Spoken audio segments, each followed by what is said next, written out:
Hello दोस्तों, मैं धर्मेंद्र सिंह बंगड़वा और आज की हमारी वीडियो है कोलीराज अंजन, जो कि कोलीय वंश में पैदा हुए थे और जिनके नाम से अंजन संवत चला, जिनकी राजधानी रामग्राम व देवदह थी।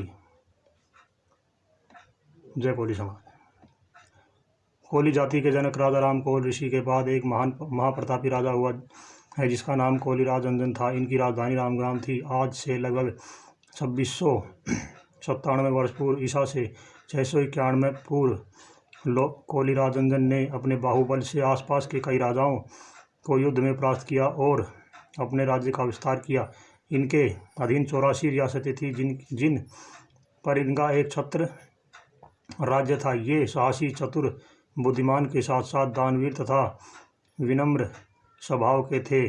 आज भी इनके नाम से अंजन संवत चल रहा है।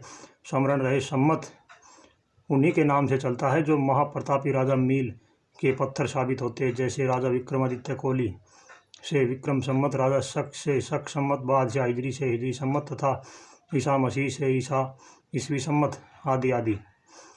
इनका विवाह शाक्य वंशी राजा जयसेन जिन्हें महानंदा भी कहा गया है, उनकी पुत्री सुलक्षणा, उनकी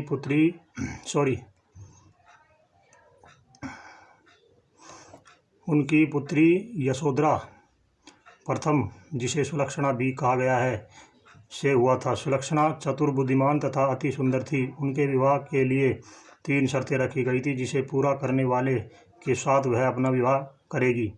बहुत से इच्छुक राजकुमार शर्तें पूरा न करने पर अपमानित होकर लौट चुके थे। सुलक्षणा की 3 शर्तें निम्न प्रकार से थी। 1, 2 हीरे जो रंग, रूप, वजन और आकार में एक जैसे थे। उन्हें देखकर बताना कि कौन सा असली और कौन सा नकली।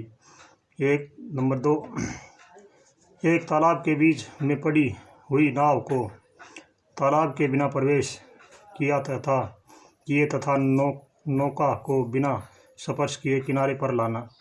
नंबर 3,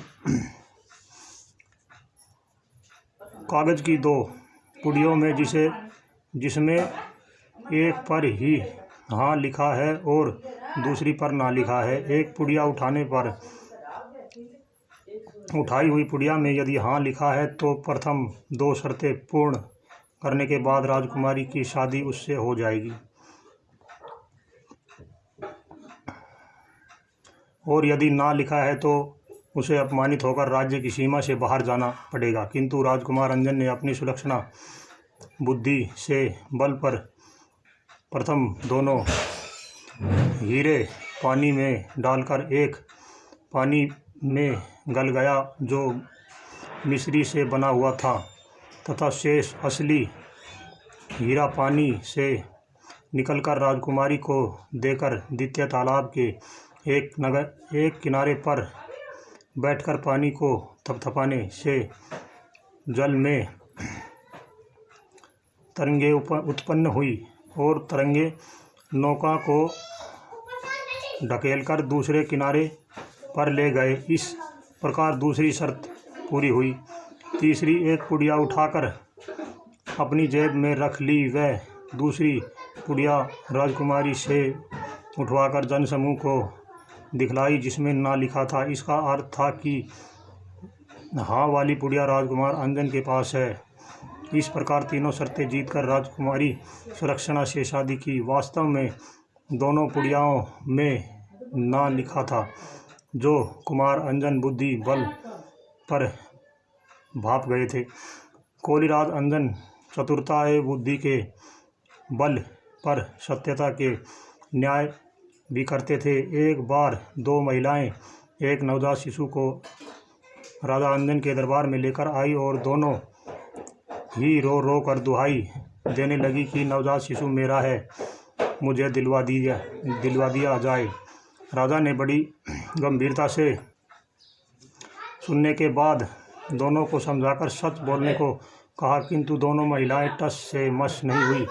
अतः मैं राजा से सोच समझकर कड़वा रुख अपनाते हुए तलवार म्यान से निकाली और कहा, आप दोनों सच नहीं बता रही है और दोनों ही नवजात शिशु पर अधिकार बता रही है। अतः न्याय यही कहता है कि इस शिशु के 2 टुकड़े कर दोनों को दे दिए जावे और शिशु पर तलवार से वार करने के लिए उगत हुए तो उस शिशु की वास्तविक माँ जोर से चिल्लाई और हाथ जोड़कर निवेदन करने लगी कि इसे मत मारो, भले ही इसे दूसरी महिला को दे दो।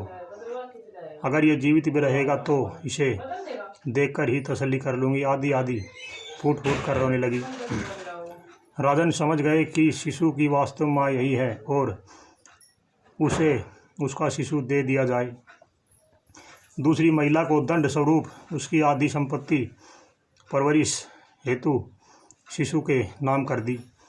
राजा अंजन बड़े दानवीर थे। वे वर्ष में एक बार एक पुण्यतिथि पर अपनी राजधानी में महायज्ञ करते थे। यज्ञ के पश्चात जनता को दान में अपना संपूर्ण राजकोष दान दे देते थे। एक बार दान संपत्ति पर एक अवधूत नगन अवस्था में याचक मुद्रा में उनके सामने आकर खड़ा हो गया। कोहली राज अंजन ने अपने पहने हुए संपूर्ण वस्त्र उनको दान दे दिए और एक कौपिन मात्र पहनकर रहे।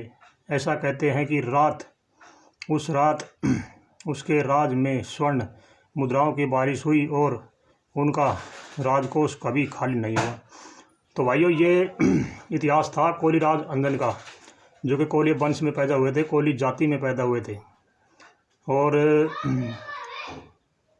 मेरा सभी भाइयों से निवेदन है कि भाई ये इतिहास जन जन तक पहुंचाओ। और जय कोहली समाज, जय मानदाता। मैं धर्मेंद्र सिंह कोहली, नमस्कार।